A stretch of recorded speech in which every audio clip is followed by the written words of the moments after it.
Alhamdulillah, wa salatu wa salam ala rasulillah wa ala alihi wa sahbihi man wala. Beaucoup de gens pensent que le bonheur, c'est dans l'avoir. Qu'est-ce que j'ai? En réalité, le bonheur se conjugue avec l'être, avec le verbe être. Et l'être ne se réalise qu'à travers la perception qu'a la personne du monde. Le bonheur, c'est une question de perception, de croyance, de vision. Il y a de ces pensées qui procurent des souffrances inutiles, des malheurs à cause de pensées non vérifiées, d'une perception de soi, du monde, du Créateur, des pensées qui ne sied pas à la grandeur d'Allah subhanahu wa ta'ala. L'origine du bonheur, c'est dans la foi. Et l'origine du malheur, c'est également dans la foi. Tout dépend de la qualité de celle-ci. C'est pour cette raison que le Coran est rempli de discours sur la foi. Une foi qui rassure le croyant, en lui donnant un sens de l'existence, en désangoissant le croyant. Le monde a un sens, le monde a une direction, le monde n'est pas absurde. Tout cela, normalement, doit rassurer le croyant. Être n'est pas absurde. L'existence, ce n'est pas de l'absurdité. Il n'y a pas de vie inutile. Il n'y a pas de gâchis dans la création d'Allah subhanahu wa ta'ala. C'est pour cette raison que le Coran nous parle souvent du monde visible et du monde invisible, pour élargir notre champ de perception. Il n'y a pas uniquement ce que nous voyons, mais le monde qui nous est imperceptible est encore plus vaste. Et le temps est éternel. Donc la foi nous inscrit dans un monde infini et dans un temps éternel. Ce n'est pas une foi de l'étroit, de l'asphyxie. C'est la foi se conjugue avec l'espérance. Et donc tout gravite dans le système dogmatique de l'islam autour de l'espérance. L'espérance en celui qui a créé ce monde. Lequel monde est un don gratuit de la part d'Allah subhanahu wa ta'ala. Tout nous a été donné. Nous consommons la vie. Tout ce qui nous a été demandé, c'est de bien consommer la vie. Et de donner sens à la vie. Et donc le bonheur, c'est dans la foi. Mais une foi qui ne procure pas le bonheur, c'est qu'il est mal construite. C'est pour cette raison que l'immense volume scripturaire, le Coran et la tradition du prophète, parlent de la foi. Et essentiellement du dogme des dogmes qui est l'unicité d'Allah subhanahu wa ta'ala. Les croyances ne sont pas tous au même niveau. Croire au monde invisible, croire au jour du jugement dernier, n'a pas la même valeur que de croire en Dieu lui-même. Beaucoup d'entre nous pensent que l'iman, croire en le jour du jugement dernier, en la prophétie de Mohammed sallallahu alayhi wa sallam, les anges, tout ça, il a la même importance. Non. C'est comme dans les pratiques. Il y a l'usul, les fondements, il y a les branches. Toutes les autres croyances, tous les autres commandements de pratique ne sont que des dérivés des attributs d'Allah subhanahu wa ta'ala. De la cause incausée. Le but, c'est d'atteindre Allah subhanahu wa ta'ala au-delà de ce monde et au-delà de ce qui nous attend dans l'au-delà. Parce que ce qui nous attend dans l'au-delà, ce n'est pas uniquement le Jannah ou le Nar, c'est Dieu lui-même qui va nous accueillir. Le Jannah ou le Nar ne sont que des symboles de sa création, sous forme de rétribution, de justice, sachant que Dieu, le jour du jugement dernier, il ne va pas le juger avec sa justice, c'est avec sa bonté. La loi de Dieu, c'est la charité. C'est pour cette raison que sa miséricorde est amplement plus grande que sa colère. Sa colère est ponctuelle, sa miséricorde est éternelle. Donc le fait de suspendre le cœur à la miséricorde de Dieu, c'est le point cardinal sur lequel construit le musulman toute sa perception du monde. C'est comme une théorie qui nous permet de lire le monde. La rahma de Dieu, c'est une clé paradigmatique qui nous explique le fonctionnement du monde. La loi de la charité, de la grâce. Et donc la foi, ça se travaille. Parce que c'est une question de perception du monde. Or, aujourd'hui, on préfère plutôt parler de la prière, du jeûne, de ne pas boire de l'alcool, de ne pas faire ceci, de ne pas faire cela. C'est-à-dire, on s'est trop occupé du chemin en oubliant la destinée et la destination. Tellement on s'est occupé des détails, des pratiques, qu'on a oublié le sens de l'existence. C'est pourquoi la aqidah, c'est usul din. D'ailleurs, nos savants appellent la aqidah par usul din, les fondements de la religion. C'est-à-dire que la qualité des pratiques dépend de la qualité de la foi. Le prophète rapporte que Dieu a dit « Je suis à l'image de ce que pense de moi mon serviteur ». Ça dépend de la qualité de la croyance que tu as à l'égard d'Allah subhanahu wa ta'ala. C'est une demande implicite de la part de Dieu pour dire au serviteur « Pense du bien ». Sinon tu auras le Dieu que tu mérites. Husn dhann billah, c'est le centre de gravitation des croyances et des pratiques en islam. Perdre cette perception, c'est s'égarer dans la vie et dans les pratiques. Il faut que les pratiques convergent vers cette unicité de Dieu caractérisée par la bonté ontologique essentielle d'Allah subhanahu wa ta'ala. Dieu est bon dans l'absolu. Ce n'est pas une bonté conditionnelle. S'il y a colère, châtiment, ils ne sont pas éternels. C'est une purgation, c'est une épreuve. Mais l'homme, aux yeux d'Allah, n'a pas été créé pour la souffrance. Ma anzalna alayka al-Qur'ana litashqa. On ne t'a pas révélé le Coran pour que tu sois malheureux. Donc la fonction de la religion, c'est de rendre le musulman dans la sérénité, heureux dans ce bas monde et dans le delà. Donc le bonheur, il est intérieur, ça se travaille par l'i'tiqad.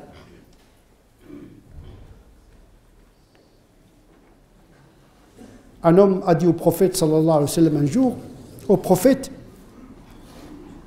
parle-nous des signes de la fin des temps.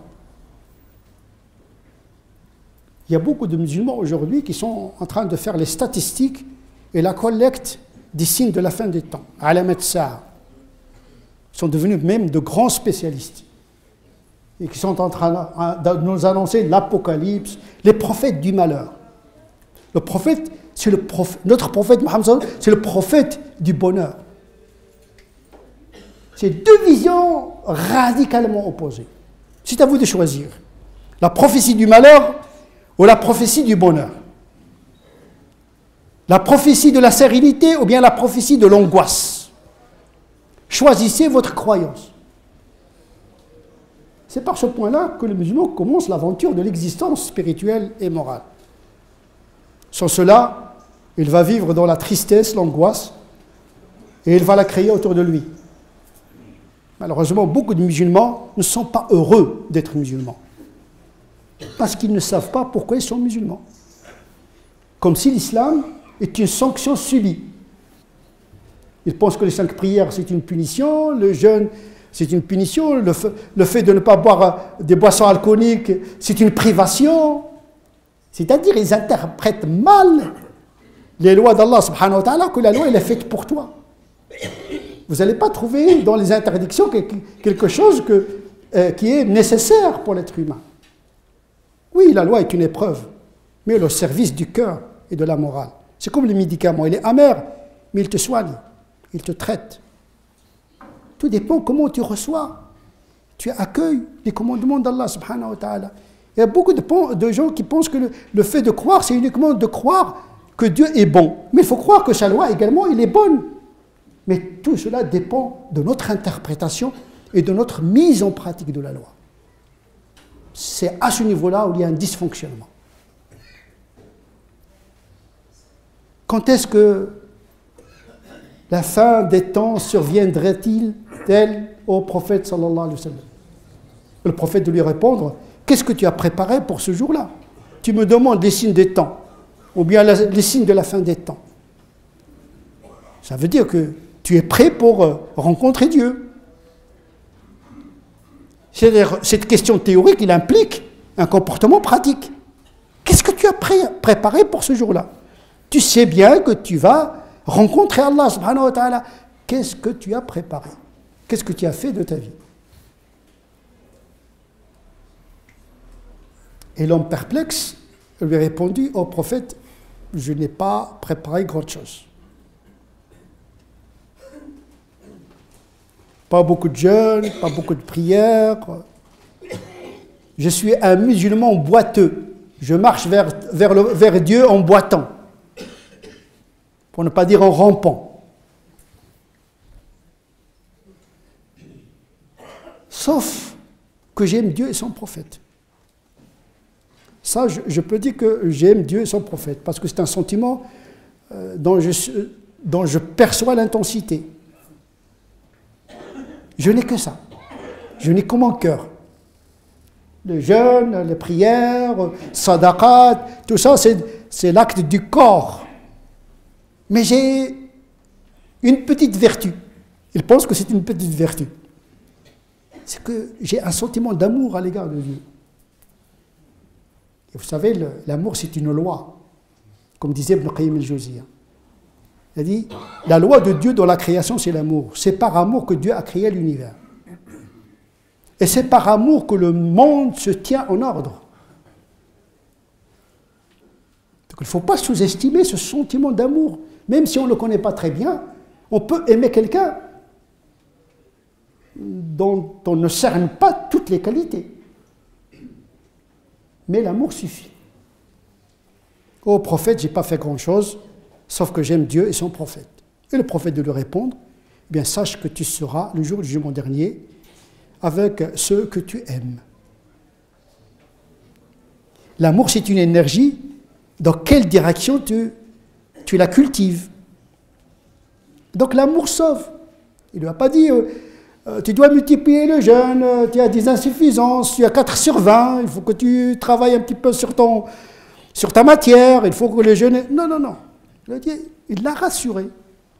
Parce que le propre de la mission du prophète, c'est de rassurer le croyant. Toujours le prophète, dans sa pédagogie, il rend accessible le paradis. Il y a des gens qui veulent rendre le paradis inaccessible. Et l'enfer ouvert. On parle plus d'enfer que de paradis, sachant que l'enfer, un jour, il va s'éteindre. Il ne restera pas éternellement. C'est le paradis qui va rester. Sa colère s'éteint. Mais rida de Dieu, la bénédiction de Dieu, elle est éternelle. En tout cas, c'est l'avis d'Omar ibn Khattab, de Jabir, de Abu Huraira, d'Ibn Taymiyyah, que l'enfer n'est pas éternel. Il y a même un passage qui le stipule. Khalidina fiha, ma sha Allah, ata'an ghayra majdoud. Pour le paradis. Pour l'enfer, Khalidina fiha, illa ma sha Allah, inna rabbaka fa'alun lima yurid. Ils resteront longtemps, sauf Dieu décide autrement. Tous les savants disent ce verset-là, il a aboli toutes les menaces eschatologiques. Il a laissé une porte ouverte à un salut universel. Ici, à la grandeur de Dieu, à la bonté de Dieu. C'est à vous de choisir de quel Dieu s'agit-il. Il y a beaucoup de dieux dans le marché, il y a beaucoup de théologie, il y a beaucoup de doctrines. Quelle est notre doctrine de Dieu dans ce bas monde? Un Dieu pour les musulmans ou bien un Dieu pour l'humanité? C'est ça le vrai drame, c'est que les musulmans veulent confisquer ce Dieu uniquement pour les musulmans. Et si c'est possible pour les Arabes. Et si c'est possible pour les Marocains, les Algériens, les Tunisiens. Une confiscation de la religion de Dieu, alors que Dieu s'appelle Rabbul Alamin. Ce n'est pas un Dieu d'un peuple, c'est le Dieu des peuples. Et donc il ne faut pas restreindre ce qui est immense, qui est la miséricorde d'Allah subhanahu wa ta'ala. Pour les croyants, qui est une miséricorde spécifique, et pour toute l'humanité comme grâce universelle. Sauf que les croyants, ils ont une particularité dans cette miséricorde. Parce que la miséricorde de Dieu est immense, avec des degrés différents, mais elle touche tout le monde. Wa rahmati wasi'at kull shay. Ma miséricorde a embrassé toutes choses, mais avec des degrés différents. Eh bien, tu seras avec ceux que tu aimes, c'est-à-dire avec Dieu et son prophète. Il ne va pas dire tu seras dans le paradis. Le paradis n'est qu'un moyen, parce que Dieu se trouve dans le paradis. Les gens cherchent le paradis parce que c'est la porte vers Dieu, en vérité. La plus grande douleur dans l'enfer, c'est le voile.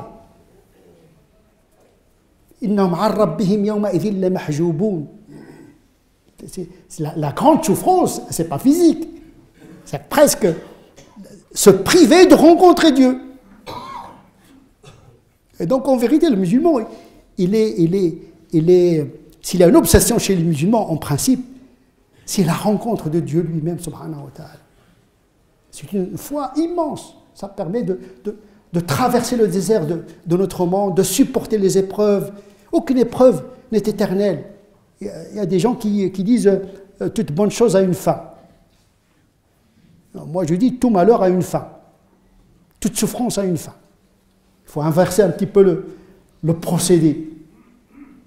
Les bonnes choses sont éternelles et les mauvaises choses ne sont pas éternelles. Ça, c'est une lecture métaphysique et théologique du monde. Il y a ceux qui lisent le phénomène, mais la croyance vous permet de lire le noumen, c'est-à-dire derrière les phénomènes. Ce que nous considérons comme un mal physique n'est pas forcément un mal métaphysique. Il est relatif. Ça affecte le mental uniquement. Mais dans la réalité, ce n'est pas un mal parce qu'il n'est pas éternel, transitoire. Le prophète lui-même reconnaît que l'action n'est pas salvifique en elle-même. Il a dit à ses compagnons, personne d'entre vous n'entrera au paradis grâce à ses œuvres. Et les compagnons de s'étonner, au prophète, même toi. Et lui de leur répondre, même moi, sauf si Dieu me touche par sa grâce et sa miséricorde. Ça, c'est de la hauteur spirituelle. La conscience profonde que ce qui compte, ce n'est pas l'action en tant que telle. C'est Dieu lui-même. Que vous soyez dans l'obéissance, que vous soyez dans le péché, cela ne doit changer en rien votre amour de Dieu. Quand vous faites une bonne action, vous dites Alhamdulillah. Et parfois, il faut dire Astaghfirullah parce que l'action n'est pas totalement parfaite. Il a besoin d'être réparé par l'istighfar. Et si vous péchez, parce que le péché il est dans le programme de Dieu, il ne nous a pas programmé avec un logiciel des anges. Non, c'est normal de fauter. Le problème n'est pas là. Le problème en islam, ce n'est pas le problème de la faute. La faute vous informe sur un dysfonctionnement moral chez vous. On dit l'erreur et la faute nourrissent du progrès moral et intellectuel. C'est par les fautes qu'on progresse. C'est grâce à la faute d'Adam que la civilisation a vu le jour. Et oui. Il faut qu'ils sortent de ce paradis en train de consommer les fruits comme ça gratuitement. Il faut qu'ils sortent dehors pour travailler, les tashqa. Ici, le tashqa, ça veut dire travailler. Ce n'est pas pour que tu sois malheureux. Shaqa, c'est le travail. Le travail, c'est la singularité des êtres humains. Les animaux ne travaillent pas. Dieu a libéré par la BBC, Dieu est dans l'être bipède, il a libéré les mains pour libérer l'esprit.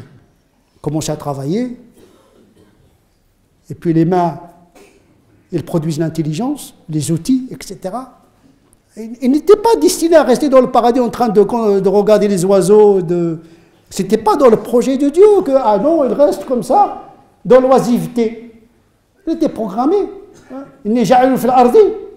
Khalifa, Mintorab, il est venu de la terre, il doit cultiver la terre, il doit travailler la terre. L'origine de notre civilisation, de ce que nous faisons aujourd'hui, c'est grâce à la faute.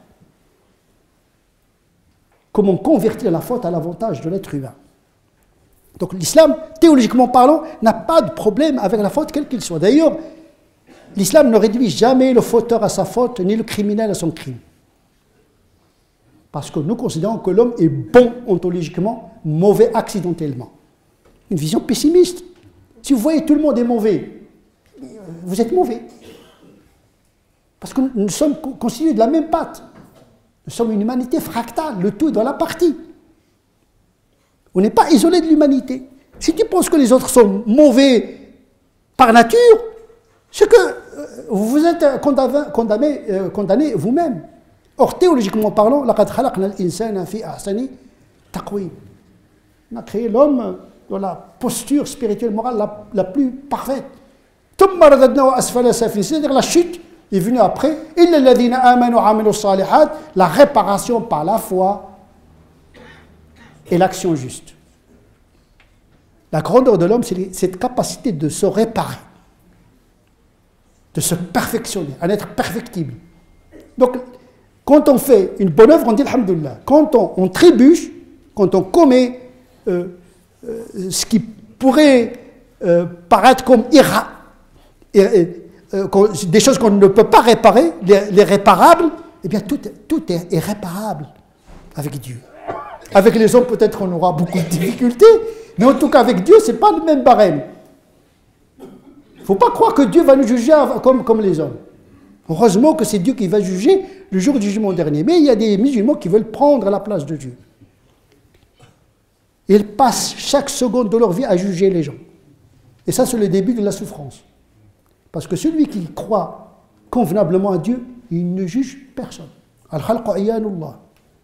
La créature, c'est la famille de Dieu. Laisse la créature à Dieu. Occupe-toi de toi-même. Le péché que tu vois chez ton frère, tu l'as en toi. C'est-à-dire que les autres, ils te renvoient à toi-même. Le croyant, c'est le miroir de son frère. On a dit miroir qu'on se renvoie. Eh bien, tire profit des erreurs des autres pour te réparer toi-même. Et ça donne une sérénité aux musulmans. Il ne juge personne, il a confiance en Dieu, il est heureux avec Dieu. Il ne s'obstine pas, il ne se concentre pas sur son travail, c'est-à-dire son action. Il se concentre sur la miséricorde d'Allah subhanahu wa ta'ala. Un grand mystique, il a relevé un symptôme chez les pieux, ceux qui s'acharnent à être conformes. Ils pensent que faire la prière à l'heure, faire le jeûne à l'heure, etc., si je ne fais pas ça, je suis perdu. Ils pensent que c'est l'action qui va le sauver, ou bien c'est l'action qui va le faire entrer. Il a oublié Dieu dans l'action. Il a perdu Dieu dans le chemin. Il s'est égaré dans la pratique. Il y a beaucoup de musulmans pratiquants, mais sont déségarés, parce qu'ils ont égaré Dieu dans la pratique.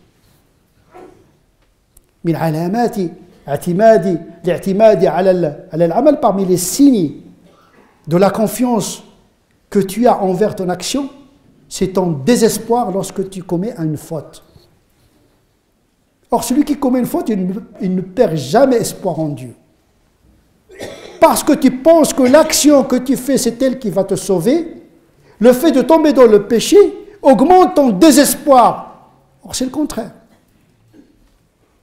Si tu comptais sur Dieu, peu importe, tu es dans l'obéissance ou la désobéissance, tu ne perds jamais Dieu dans le chemin. Et c'est comme ça que les musulmans avancent avec une vision optimiste du monde. L'espérance, c'est le moteur du musulman. L'espoir. Aucune épreuve n'est éternelle. Aucune souffrance n'est éternelle.